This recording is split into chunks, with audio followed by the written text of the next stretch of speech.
conversations, being able to understand exactly what's taking place so that we can be more accurate when we speak and have more evidence-based conversations when we're giving information. And so these intentions behind that really will start to highlight why we're trying to resist colonialism. And, we always try to make a concerted effort as the All African People's Revolutionary Party to make sure that we take a stance where it is very public and very clear that we support any struggle of oppressed peoples that are in organizations working for justice, because we find that we can grow our numbers and improve ourselves better if we're able to connect with other folks that have a struggle that they're working towards.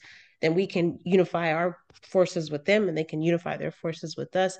And then we're able to have more of a directed approach, if you will. Sometimes when you do this work, when you're in organizations that are working for justice, because you deal with capitalism every day, you deal with oppression, you deal with white supremacy, sexism, patriarchy, homophobia every day.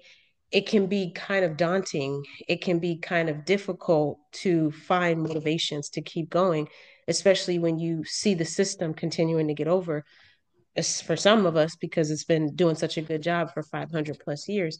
But the other part of that is because we're unifying our forces with other oppressed groups, such as Indigenous people of the Western Hemisphere, or even Palestinian people, the same piece that kind of makes us feel, oh, this is kind of daunting. There's a little burnout happening here. But the other side of that is you feel mobilized all over again. You feel resuscitated. You feel electrified all over again. You are reminded, your intention is reset, if that makes sense. You understand that this struggle is not just happening to you and your people, which allows you to unveil the individualized approach. And then you start to really look at, man, this is happening to the people that I love and my people, and it's happening to y'all too. And then you start to draw connections. Then you find yourself going down different rabbit holes because you're trying to research more about just how long has colonization been taking place. And so, if we were to apply that to tonight's lecture, we understand that since 1492, Christophe Colon, better known as Christopher Columbus, stumbled through the Caribbean and discovered the Arawak people. Now, we are familiar with this area of that part of the Caribbean known as the Dominican Republic today, but at that time we understood it had a different name. And so this was in fact an invasion, and it's important to like clearly use that language so that we can be super resistive of propaganda, especially false narratives, false propaganda that exists, so that people again have an opportunity to increase their political education in a truth justice loving way. So if we're going to resist and if we want to tell the story of what's happened to the indigenous people, we need to make sure that we're using evidence-based truths to do that. We can't just continue to use the same lies that the system is telling us, because their intention is to wipe out the indigenous people and to continue to steal their land, to continue to make sure that they are unheard of and unknown and not thought about and ignored. We need to make sure that we're resisting that by any means necessary. So that means that we understand that calling out this invasion is very necessary because it further illustrates how vicious this system is. It further illustrates how inhumane this system is. And it also further illustrates for some people who have no idea what has happened to the indigenous people, it allows them to really start to think about just how messed up this is. And, you get to a point where if you've lived in the diaspora long enough, you get to a point where you hear stories about things happening and the inhumanity, and you think to yourself, that's disgusting. Like, there's no way that a person could behave that way. But under capitalism, anything is possible, right? Because it's all about profiting and making sure that, private corporations have control over resources, even if it means thousands of people dying, even if it means thousands of people getting sick, even if it means thousands of people being harmed, being traumatized in any way, shape, or form.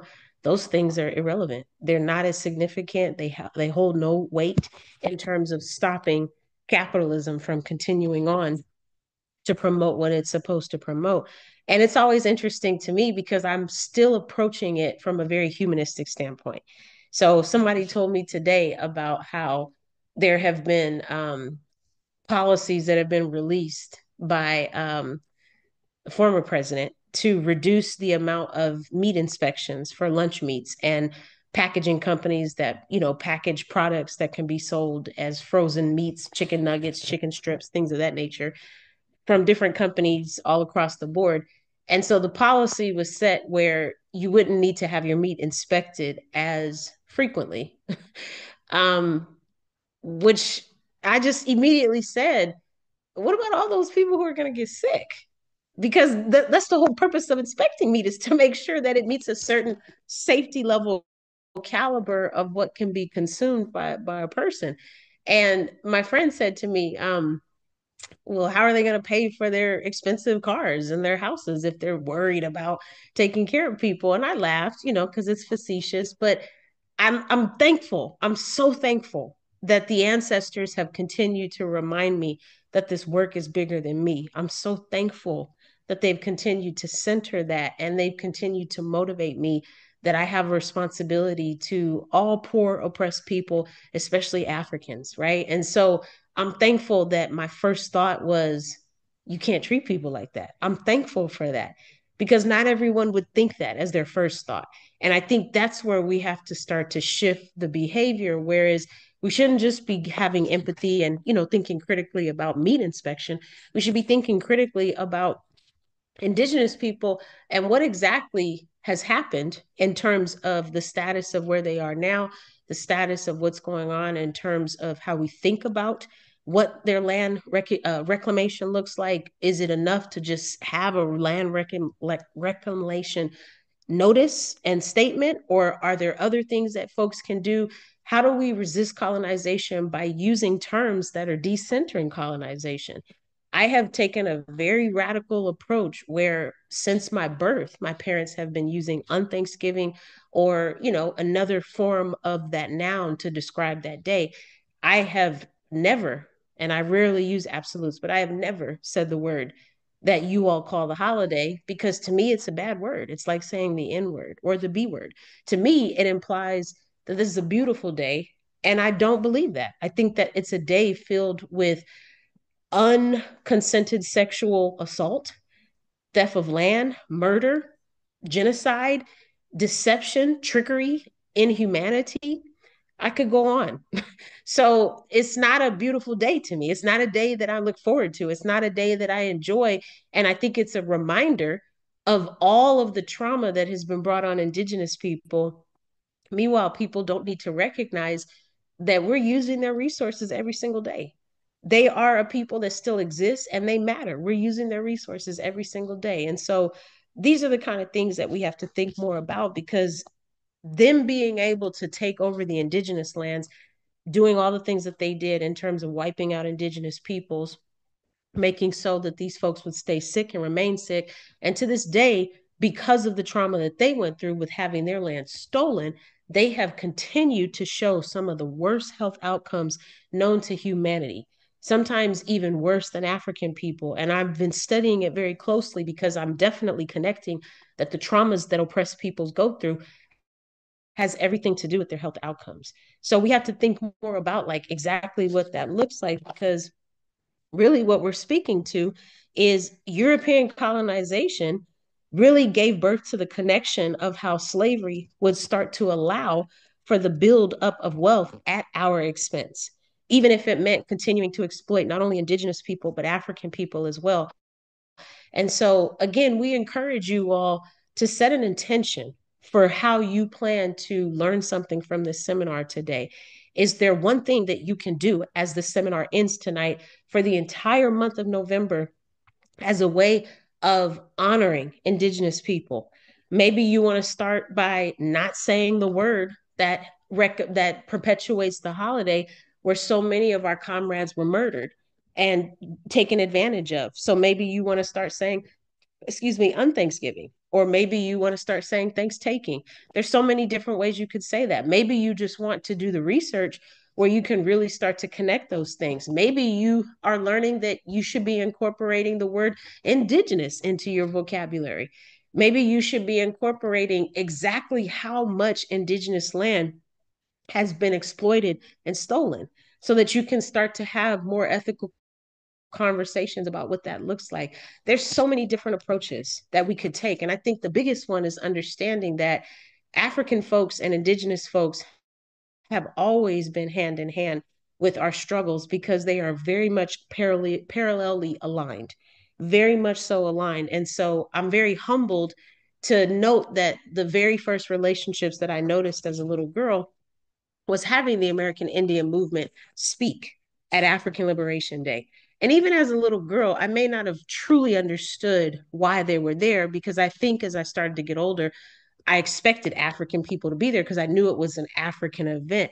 So I had to learn, this there are European people here because they're representing the Irish Socialist Republic Party in Ireland. There are indigenous people here because they're representing the American Indian movement, Palestinian people because the Palestinian liberation. And so, it's taken me some time, especially as an adult, to put all of this together. But my point is we can join forces in terms of understanding that when we have events, they are humbly coming.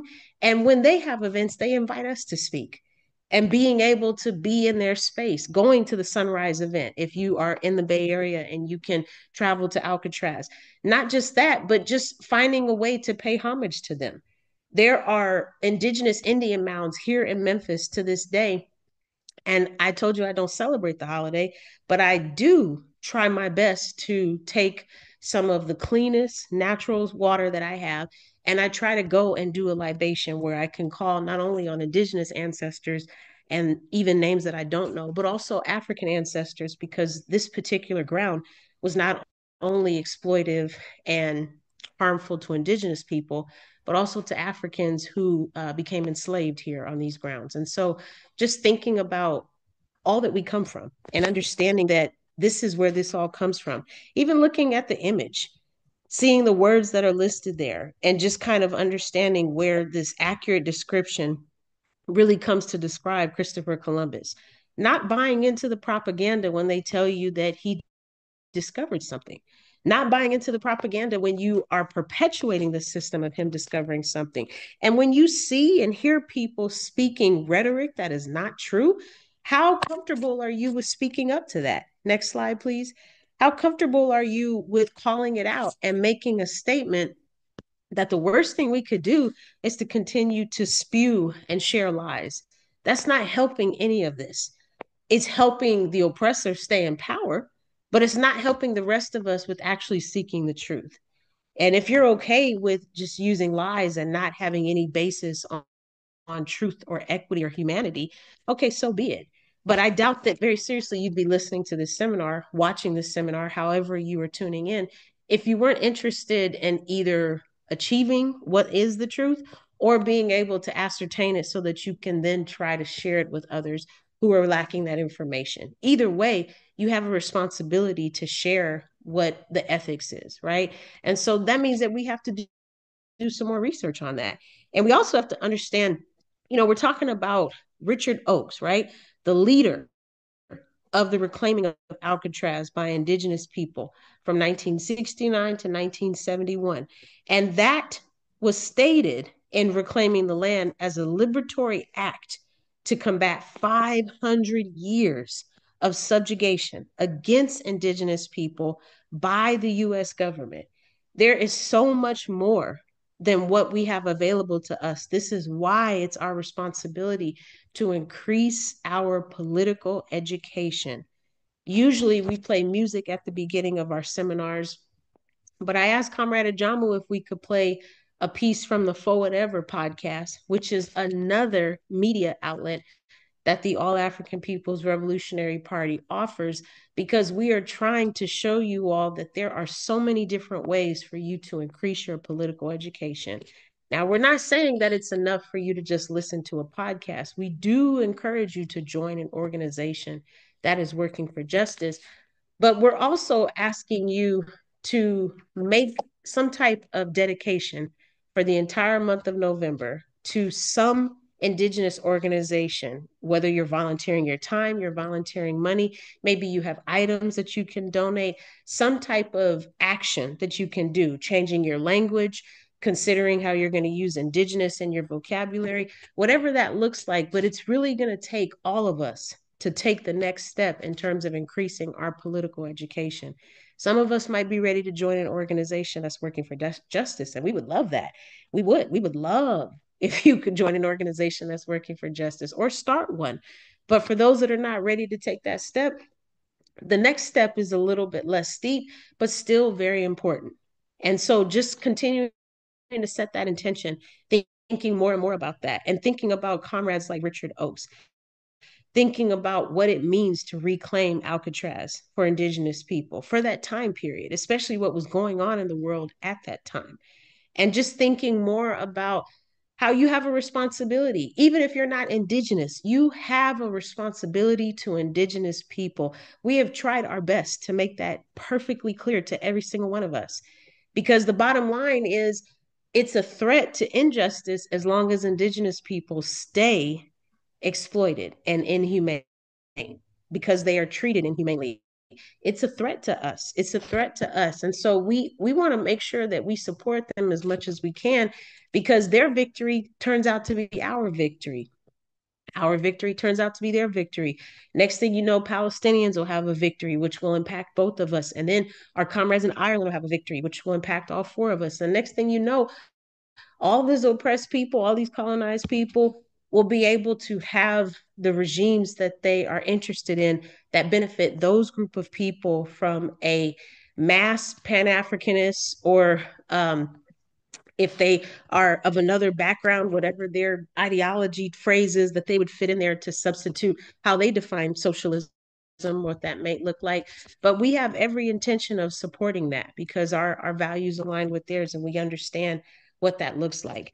The last thing I'll say before I pass it back to Comrade Ajamu is we don't just see the unification of African people and Indigenous people through all African People's Revolutionary Party events like the African Liberation Day, but we also see it through the work that we're doing on the continent as well as throughout the world, and the fact that we are trying our best to connect with as many organizations that are working for justice, especially those that are not servicing Africans, because we consider them to be our sibling organizations. So, for example, I'm so proud of the work that we're doing where we are in cahoots and supporting of the political administration that's taking place in Venezuela. At least within the last year or so. I believe we've been celebrating the new president who was able to come in office, Nicolas. And so just having that kind of article on our website, you all, so that Africans everywhere can read about the work that I believe it's the United Socialist Party of Venezuela is doing. We're putting that on our website because we're still trying to help you see, first and foremost, the connections that we're making. But even more than that, we're starting to highlight some of the beliefs that that organization has and how that organization's beliefs align with ours, which it very much does in terms of their definition of, they call it a pan-Hispanic socialist outcome versus our definition of a Pan-African socialist outcome. And so this is the kind of work, you all, and this is what that looks like. And so it's not just enough that we want to make those connections at events, but we want to maintain those connections and continue to build that solidarity, because this work is important and it matters to all of us. And as I said, we all have a responsibility, whether it's as big as joining an organization or maybe something a little smaller, like doing more research about Indigenous organizations that believe in socialism. That could be the first step as you start to incorporate using the word Indigenous. So, whatever your intention is, make sure you set it. And don't forget about it next week when something stressful happens, because capitalism has a way of doing that. Make sure you remind yourself, write it down, put it in your phone, make sure that it's coming off as a calendar invite every day at the same time. So you're forced to look at it. It gets the notification on your watch so you can read it and remind yourself that this is bigger than you. This is bigger than you. These next 2 months are going to be full of propaganda and BS and spending money and BS and BS and BS. And we need to have a way to resist the BS. The best way to do that is to remind ourselves that this is bigger than us Because if we do that, then we can stay motivated on why the work is so important. Ashay.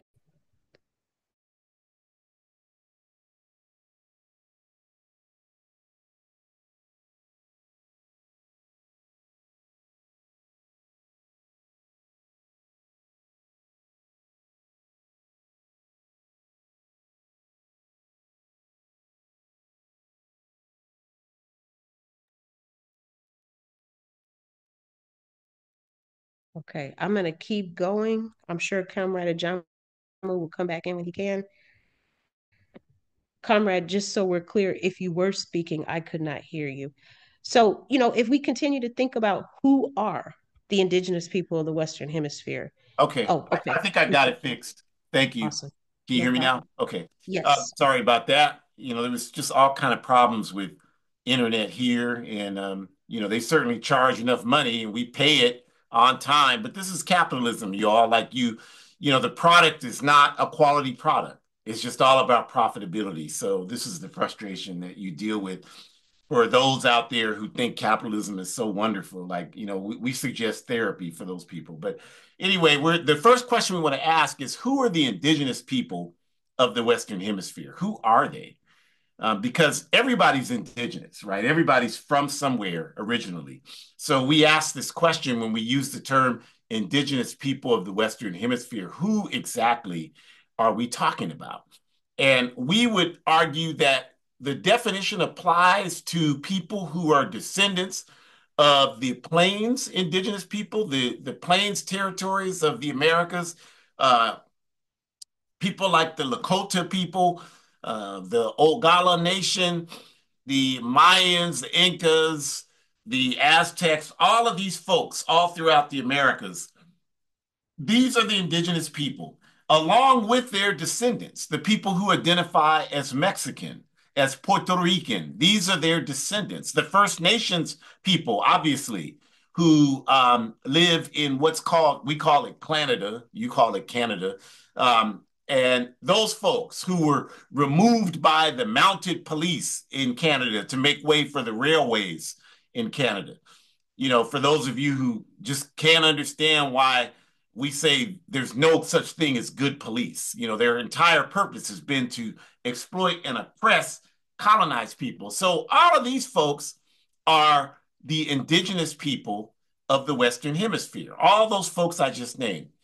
Who is not indigenous to the Western Hemisphere are all of these ridiculous sounding Africans who have never read a single sentence about African history and have accepted the lies of the colonizer about Africa. And because they've accepted those lies, they don't want anything to do with Africa because they see Africa as a place where people are starving, there's no prosperity, and who wants to be associated with that? So we make up an identity. People make up identities all the time. And for you Africans who are claiming you're everything except African, that's what you're doing. You're making up an identity. I talked to this African. He said he was born and raised in New York City and had lived there his whole life, but he was native to the Americas. He said he was indigenous to the Western Hemisphere. And I looked at his picture on his page, and this African was dark skinned. So I'm like, so how did you get so dark skinned being indigenous? Because the reason why we're dark skinned is because of where we're indigenous to. We're sun people. Africa's a sun continent. And you're in New York, I'm sorry, not New York. He was from Portland, Oregon. I'm sorry. I talked to someone else from New York. And he was from Portland, Oregon. He said he's born and raised there and indigenous to the Western Hemisphere. And I know I lived in Portland. So I know that Portland only gets like 2.5 months of sun per year. So there's no way your family's gonna develop that kind of darkness. He said they had always been in that region. They'd never been anywhere else except in the Pacific Northwest. And I told him, I said, we were talking. I said, so do you have, you work, right? Yes. I said, do they provide counseling services? Well, why are you asking me? I said, because you need it badly. You need it badly. You cannot determine the difference between reality and fiction. You need it. And I'm really concerned. Said, do you have any children? I don't have any children. I'm like, thank goodness. Please don't procreate. Because this is the type of confusion that has us in the situation that we're in right now. So we just want to state it clearly that the indigenous people of the Western Hemisphere are the people that are indicated on this slide, from the Lakota people to the people doing Mexican ballet folklorico. These are the indigenous people of the Western Hemisphere, right?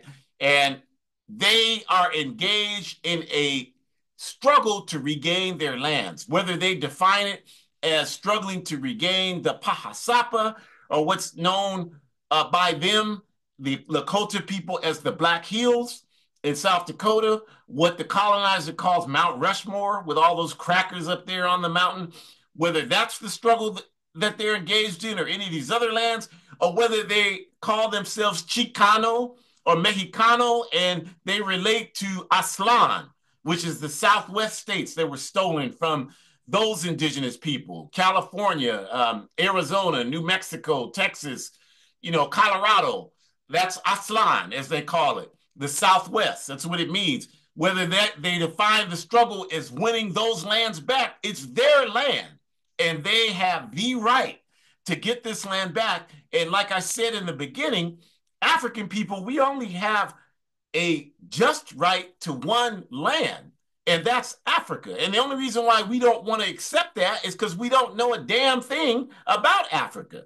But any African who knows anything about Africa, as Kwame Ture taught us, is proud to be connected to Africa. So we can correct that problem in a very short period of time, but we have to first start by making it clear that the indigenous people of the Western Hemisphere, they're not fighting for roles in Hollywood.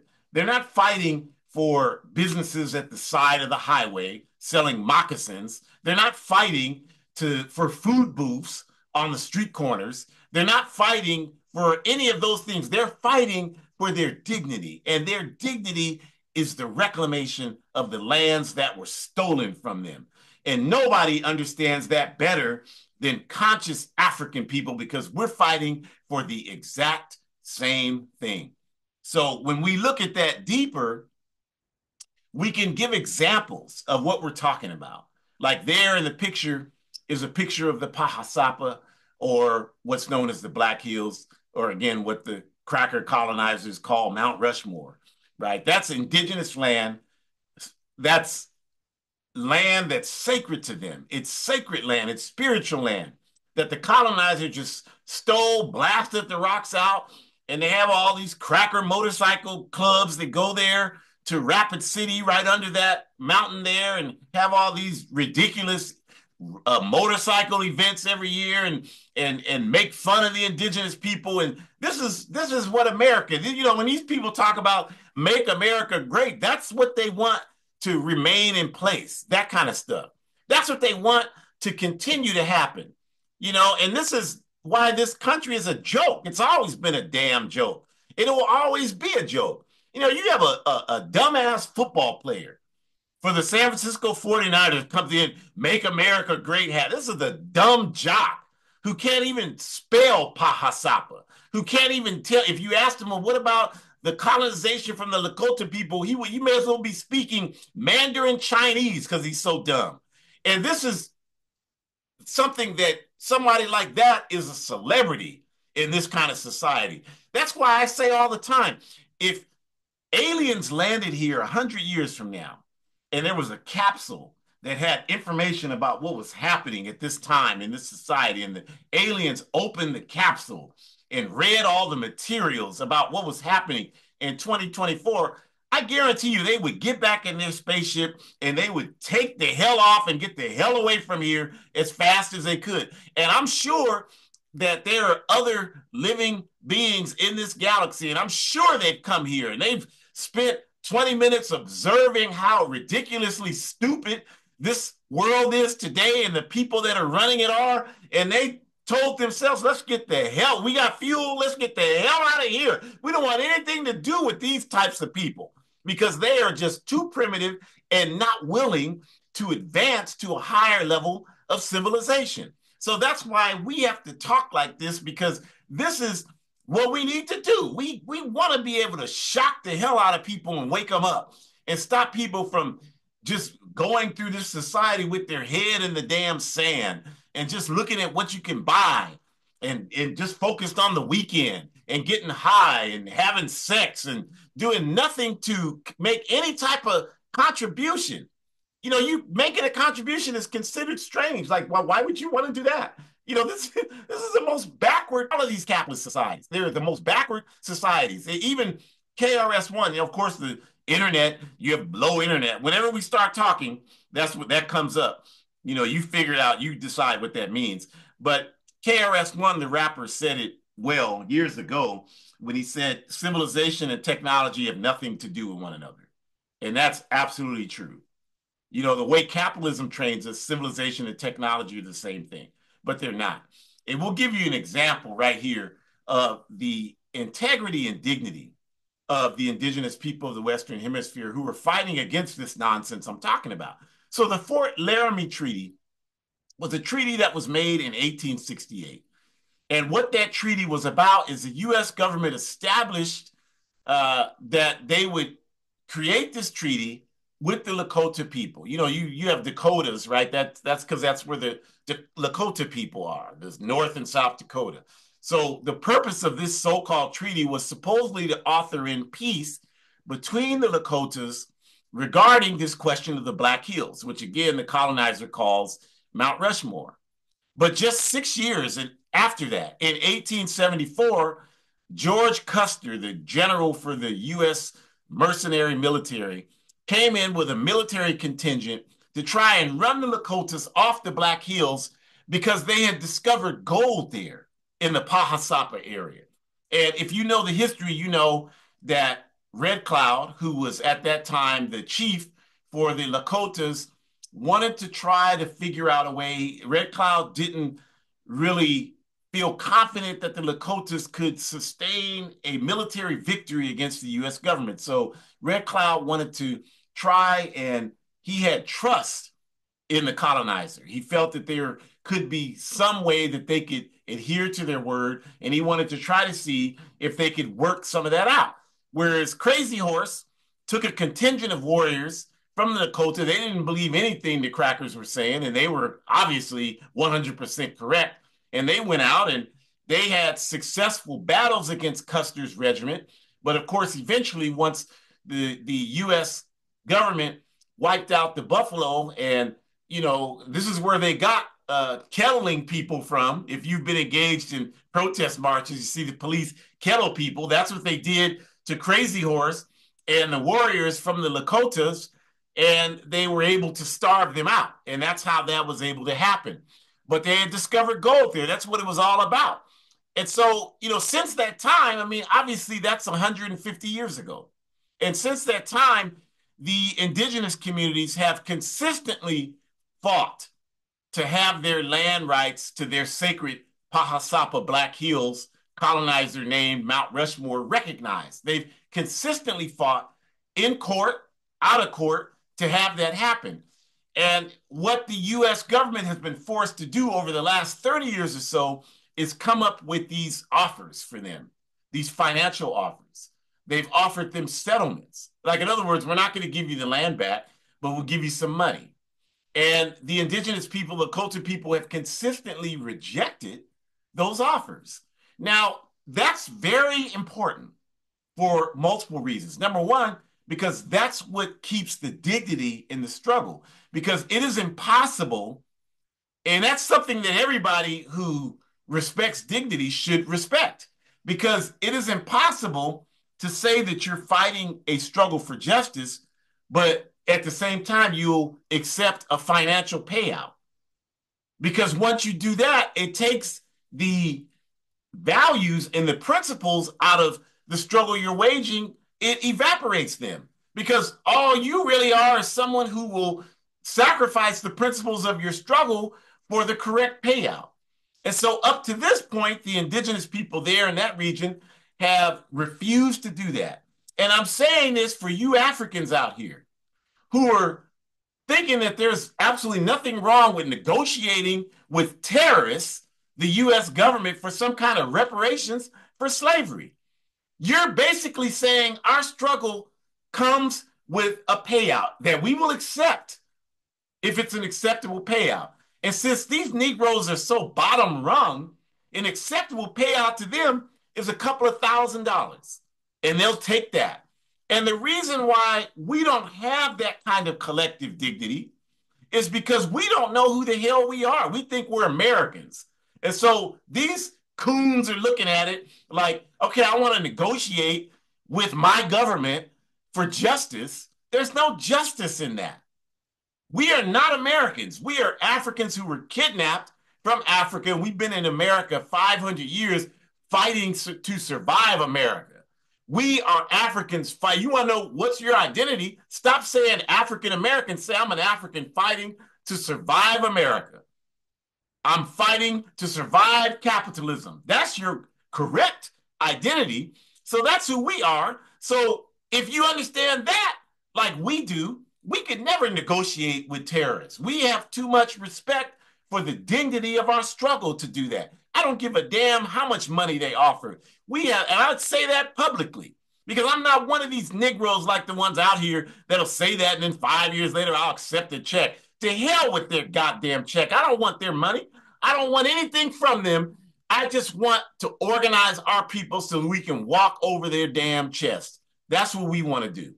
So this is an important point to recognize about the indigenous people. Up to this point, they have refused to accept this offer of money. They want their lands back. They want their sacred lands back. The Pahasapa, the Black Hills, they want it back. And I know there are at least a significant number of them who will never compromise on that.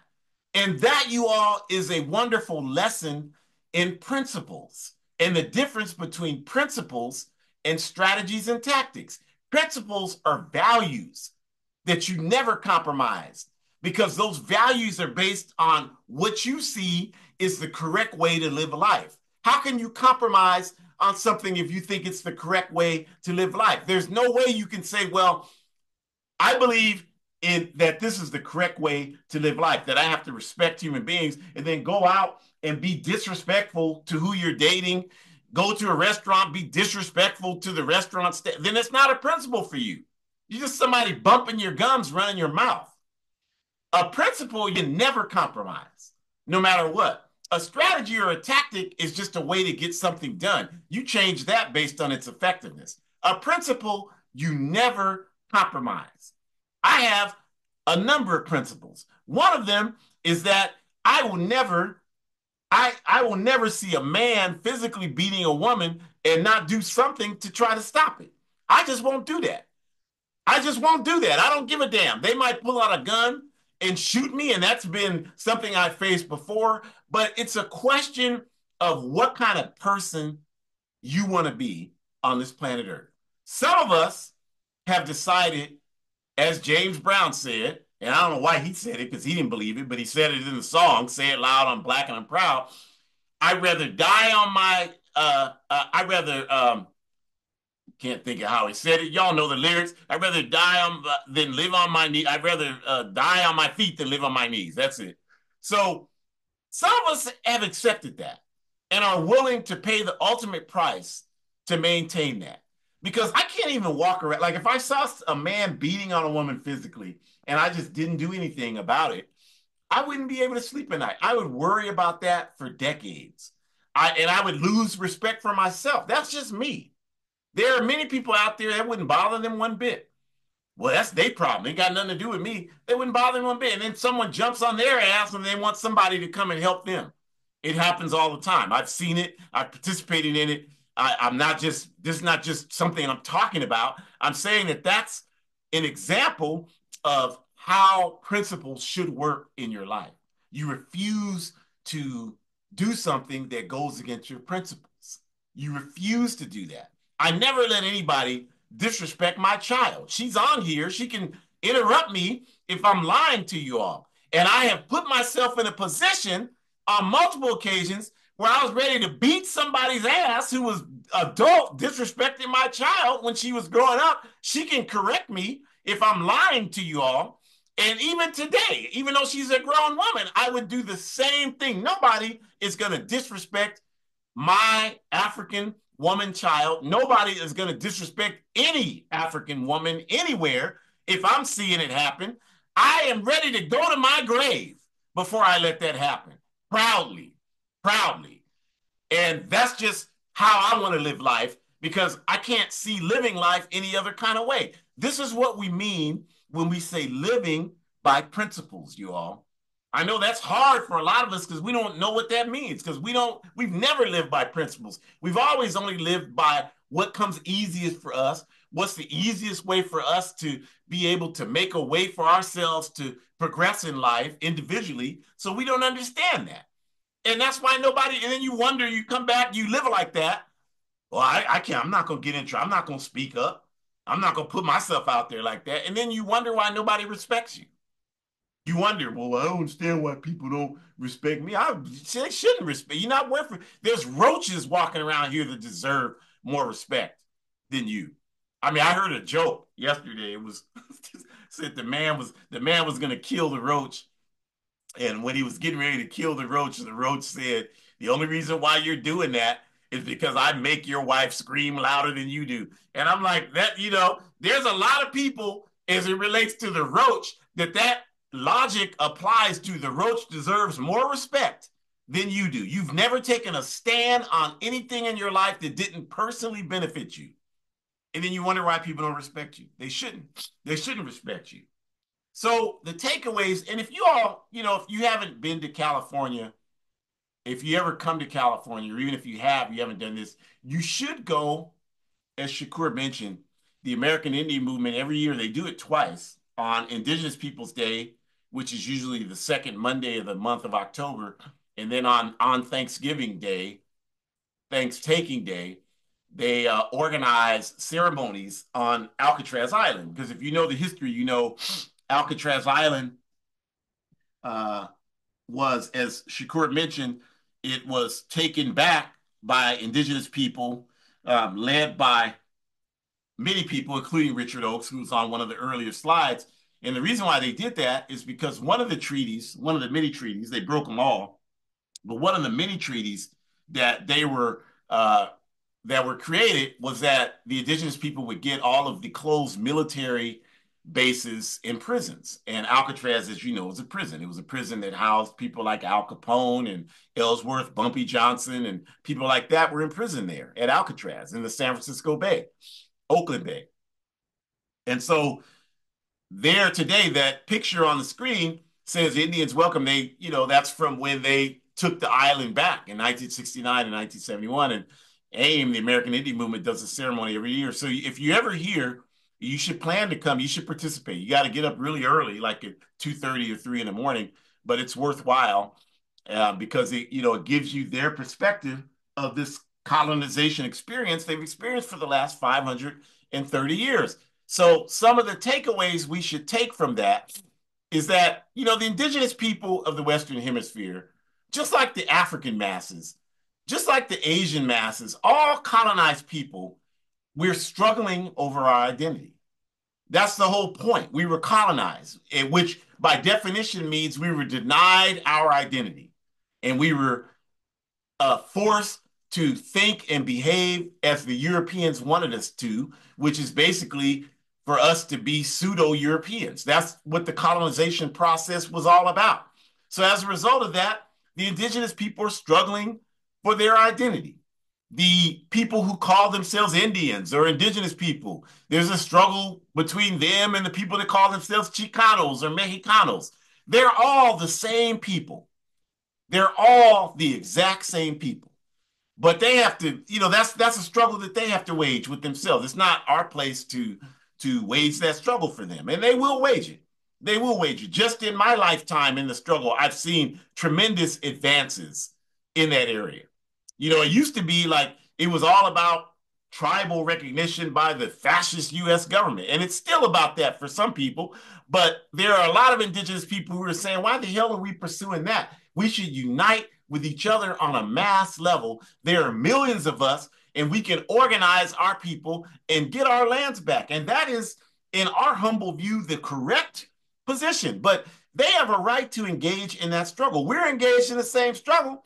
There are Africans here that define our identity based on the colonizers' geographical areas. While I'm African American, I'm not connected to Africans in the Caribbean, Central America, South America, Europe, certainly not ones in Africa. I don't have, we're confused about our identity too. And these identity confusions only serve to benefit our enemies.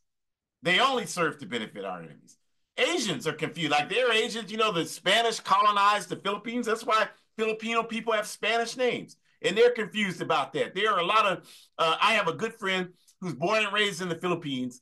And her father is Chinese from China, and her mother's Filipino and a Filipina. And her the Chinese colonized the Philippines. They went into the Philippines to colonize them. So they have that identity struggle because there's class analysis in these things, right? If you think of China, if you think of Japan, South Korea, Taiwan, Singapore, like those are prestigious Asian countries. If you think of the Philippines, Southeast Asia, Vietnam, Cambodia, Laos, North Korea, those are not prestigious Asian countries, right? You don't even look at those countries the same way. You didn't even think about it until I just said it. But that's how capitalism, class struggle works in capitalism. So they got identity struggles too. All colonized people do, but they have the right to work that out, and they will. And what the capitalist system is going to continue to do is fan the flames of that confusion because they know that when indigenous people unite on a mass level, their days are numbered. Just like they know when African people unite on a mass level, their days are numbered. So our job is to support the unity of the indigenous people, just like we support the unity of the African masses. It doesn't benefit us as African people in any way. You cannot demonstrate how it benefits us to see ourselves as separate people, where just based on where we live, which is totally defined by our enemies. We didn't even create that ourselves. We didn't decide to live. Those of you Africans in the U.S., you didn't decide to come here. Your ancestors were kidnapped and you were brought here. Even if you're African from somewhere else outside of the U.S. who came here, you still didn't decide that. The system of colonialism decided that because you couldn't get an education wherever you were. You couldn't get a job. You couldn't get those things. So this process of exploitation is still the reason why you're here. So you didn't decide that either. So it's absurd for us to use the enemy's systems and logic to define ourselves. Only a fool does that. Assata Shakur was correct. Only a confused person uses the enemy's logic to define themselves. Absolutely correct. And so for indigenous people, these questions of tribal recognition, who has it, who doesn't, where the defendants fit into that, and then for us, it's where you were born, race constructs, Kamala Harris is not black. This person is not black. Identity politics, all of this confusion. It's not about whether Kamala Harris is black or not. It's whether does Kamala Harris represent the interests of the African masses. God damn it, that's the question. That's the question you got to ask. It's nothing else but that. But in both instances, our power is without dispute tied to our ability to unite within our communities and then with each other, as it only benefits our enemies for us to be divided by colonial boundaries and histories. No question about that. So we continue to stand with our indigenous people. And for Africans who don't understand that, you should relook at this entire last hour because you missed everything if you don't understand that. I mean, I don't know, maybe plug your ears up so you can plug up the holes. All the information is seeping out. I don't know what the problem is, but we'll work with you to correct it because it's got to be corrected. We got to get better because once we can do that, victory is on the horizon for us. And so we want to invite you. We want to thank you for joining us, of course, and we want to invite you to join us next week on the 10th. In this backwards cesspool country, November 11th is what they call Veterans Day, where they want you to pay respect and honor to people who served in the U.S. military. I mean, this is absolute insanity. People that, and I know like all of us, especially African people, we got all kind of relatives and loved ones who served in the U.S. military. You can still love them and say that they were wrong. I mean, I know they did it because they needed a job, but what lengths are we willing to go to have a damn job? I mean, that's part of the problem. So we shouldn't be honoring paid mercenaries who wreak havoc all across the world, because that's what people in the U.S. military do. I don't care if it's your mama, your daddy, your husband, your wife, your daughter. I don't give a damn who it is. There's no question that that's what they do. My father was in the U.S. military. That's what he did. And he was smart enough to figure it out and tell me that. That's why I understood it. That's the first place I came to understand it. But he had dignity. A lot of us don't. You come this Monday posting these goddamn pictures of you in the slave master's uniform. Yeah, I went and killed for the master. I did everything for the master. That's what I did. I'm celebrating myself to bullshit. We want to spend next Sunday talking about the true veterans for truth and justice. People who were in the organizations that struggle for anybody. A dead fish can go with the stream. That's what people in the U.S. military are. The dead fish that go with the stream. We're not impressed with that. We're impressed with people who stand up against the stream despite what happens to them. I got a sweatshirt my wife gave me. It's a hoodie, and it has pictures of people like Medgar Evers, Kwame Ture, Miss Fannie Lou Hamer. I proudly wear that. These are people who stood up against the grain and paid the price for it. All of them paid a tremendous price for it. These are the people that are that's our veterans right there. That's who I respect, and that's who you should respect. So join us next week so we can talk about that. Go to the QR code at the upper left hand, the red one. As Shakur mentioned, all of the other APRP programs are on there, like Forward Ever, Pontula, and the other online programs we have in the APRP. The Forward Ever shop, where you can buy clothing that reflects revolutionary Pan-African messaging. And you can go to Hood Communist Fair and join the APRP. Go to aprp-intl.org and watch the video. You can donate to us at Venmo at A-APRP or PayPal at AAPRP. Please do that. Go support Burkina Books at the lower right-hand QR code, which is a program that we are working with in Burkina Faso on the ground, and buy my book, A Guide for Organizing Defense Against White Supremacist, Patriarchal, and Fascist Violence. A Guide for Organizing Defense Against White Supremacist, Patriarchal, and Fascist Violence. Unfortunately, only available through Amazon. These people are getting ready to act a fool. Whatever happens in this country after this election, we are needing to defend peoples who are marginalized. This work I fund through sale of the book. I anticipate having to travel some places, so the more books that are bought, the better able we can do that. We can organize resistance to these fascists. So be strong. Keep your head on a swivel, you all. Capitalism is going down the drain, and these people will kill you to try to prevent that from happening. Don't let it do it. Kill them first before they kill you. Yeah, I said that. I'll say it again. Kill them first before they kill you. That's an absolute thing. Don't be sitting there waiting, covering your head because they're pointing a gun at you. Be prepared to take them out. Be strong. We are winning this struggle. That's why it's so much insanity happening. Forward ever, backwards never.